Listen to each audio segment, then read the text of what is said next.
দেশের মানুষের ভোট নিয়ে ভোটের অধিকার আদায় করে মূলত তারা এই দেশের জনগণের ভাগ্যের কোনো পরিবর্তন করতে পারে নাই।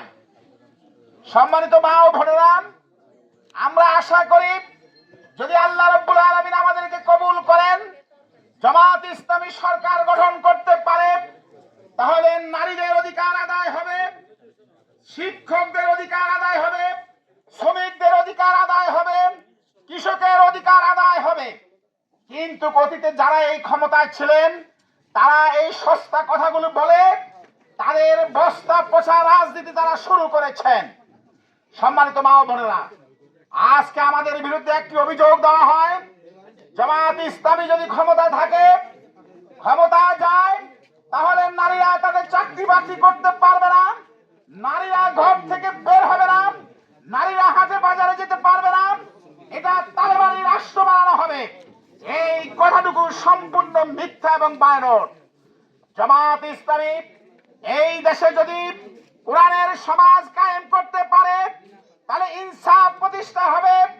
বিশ্বনবী মুহাম্মদ রাসূলুল্লাহ সাল্লাল্লাহু আলাইহি সাল্লাম যে আইয়ামে জাহেলিয়াতের নারীদের কোনো অধিকার ছিল না, সেইখানে নারীদের অধিকার প্রতিষ্ঠা করেছে।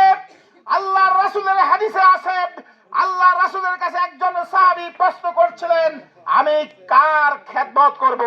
বলল, তোমার মায়ের। তারপরে কার? তোমার মায়ের। তারপরে কার? তোমার মায়ের। তিনবার মাকে সম্মানিত করেছে, এরপরে চতুর্থবার তোমার বাবার কথা বলা হয়েছে।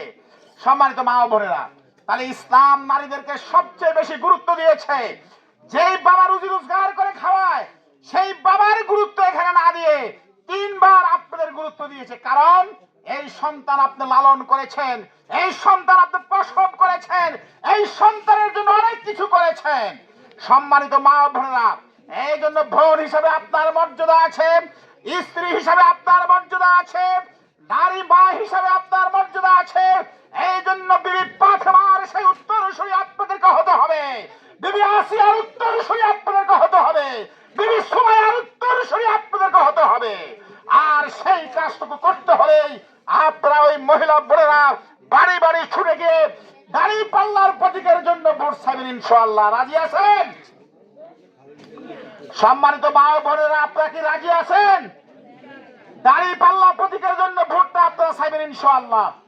পাশাপাশি আমি আপনাদের কাছে আহ্বান রাখতে চাই, এই সমাজ যদি পরিবর্তন করতে হয়, তা আল্লাহর আইন সব লোকের শাসনের কোনো বিকল্প পথ নেই। এই জন্য আমি আপনাদের কাছে অনুরোধ করব, আমাদের সামনে আমার পরে আলোচনা রাখবেন উপজেলা জেলা অ্যাসিস্ট্যান্ট সেক্রেটারি আদর্শ একাডেমির অধ্যক্ষ হারুন সাহেব আছেন। আমাদের আজকের মধ্যমণি আপনাদের এই গ্রামের